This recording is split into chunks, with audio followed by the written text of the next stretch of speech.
नमस्कार। प्रस्तुत है आज का चिंतन। ईश्वर ने मनुष्य शरीर देकर जीवन के ऊपर असाधारण अनुकंपा की है। अब उसका काम है कि इस सुविधा का स्वरूप समझे और उसका सदुपयोग कर सकने की अपनी पात्रता सिद्ध करे। यदि हमें जीवन प्राप्त है तो उसे जीने की कला भी आनी चाहिए। खेद इसी बात का है कि इस धरती पर 300 करोड़ मनुष्य रहते हैं, पर उनमें से उसका सदुपयोग कर सकने वाले 3 करोड़ भी न होंगे। यही कमी है जिसने व्यक्ति और समाज की सुख शांति का अपहरण कर दुख दुर्भाग्य की विभीषिका खड़ी कर दी है। व्यक्तित्वों के सुव्यवस्थित न होने के फलस्वरूप समाज में अगणित प्रकार की विकृतियां उत्पन्न होती हैं और उनके फलस्वरूप विविध विधि उलझने, समस्याएं, आपत्तियां एवं विभीषिकाएं बढ़ती हैं। संसार के हर क्षेत्र में आज विषम परिस्थितियां प्रस्तुत हैं और इतनी भयानक उलझनें खड़ी हैं कि जो सुलझाने में नहीं आती। इसका एकमात्र कारण व्यक्तियों का सुसंतुलित एवं सुविकसित न होना ही है। लोग न तो मानव जीवन का महत्व एवं गौरव जानते हैं और न उसका सदुपयोग करने की कला से परिचित हैं। यह कमी जब तक बनी रहेगी तब तक व्यक्ति और समाज के सम्मुख उपस्थित वर्तमान कठिनाइयों में कमी होना दूर, उल्टे वे बढ़ती ही रहेंगी। आज की सबसे बड़ी युग आवश्यकता यह है कि मनुष्य को उसके स्वरूप एवं कर्तव्यों का बोध कराया जाए तथा जिंदगी जीने की कला का वैज्ञानिक ढंग से प्रशिक्षण किया जाए।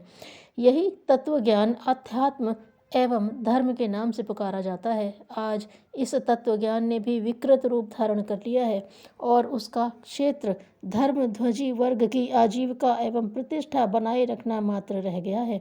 यह स्वरूप बदला जाना चाहिए। जनसाधारण को जिंदगी जीने की कला के रूप में अध्यात्म तत्व ज्ञान की शिक्षा दी जानी चाहिए।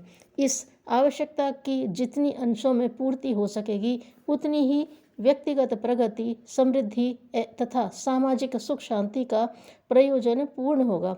इस उद्देश्य की पूर्ति के लिए लोक शिक्षण का साहित्य बड़े परिमाण में बने और फैले, उसकी आवश्यकता तो है ही, साथ ही यह भी अपेक्षित है कि जन जन को प्रेरणा उत्साह भरे वातावरण में ऐसा कुछ सिखाया समझाया जा सके जिससे वह आत्मचिंतन, आत्मनिर्माण एवं आत्मशोधन, आत्मविकास के लिए अधिकाधिक सोचे विचारे।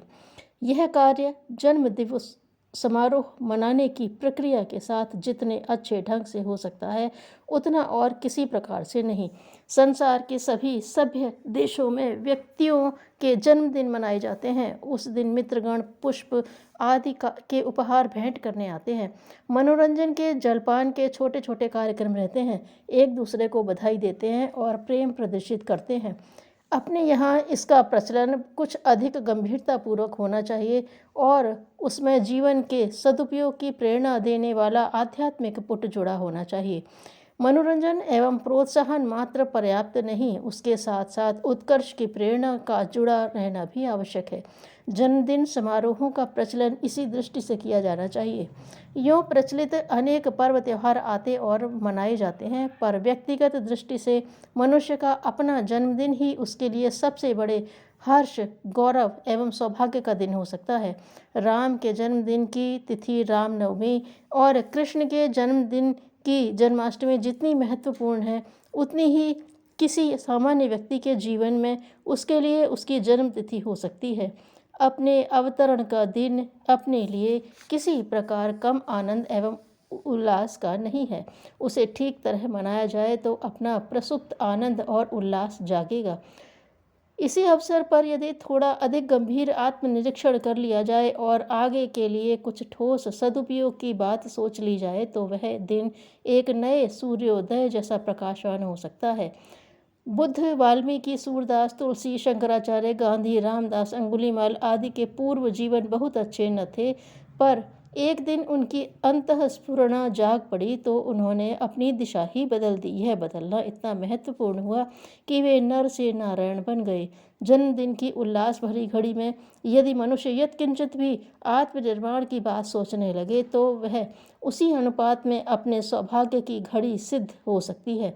यह ठीक है कि सब लोग उतने भावनाशील नहीं होते कि प्रेरणाओं को दृढ़तापूर्वक ग्रहण कर सकने एवं अपने को बदल डालने में सफल हो सके। फिर भी इतना तो निश्चित है कि उपयुक्त वातावरण प्रस्तुत करने का प्रभाव किसी न किसी सीमा तक उपयुक्त ही होता है। जिसका जन्मोत्सव मनाया जाएगा वह अपने महत्व एवं गौरव को समझे, मित्रों से प्रोत्साहन प्राप्त करे और उस उल्लास की घड़ी में मानवोचित रीति से जिंदगी जीने के कुछ बड़े कदम उठाए तो उसमें आश्चर्य की कोई बात नहीं है। व्यक्ति को उल्लसित और प्रोत्साहित करने को जन्मदिन मनाया जाना निश्चित रूप से बहुत प्रेरणाप्रद हो सकता है। अतएव हमें जन्मदिन मनाने की प्रथा का प्रचलन बड़े उत्साह एवं मनोयोग पूर्वक करना चाहिए।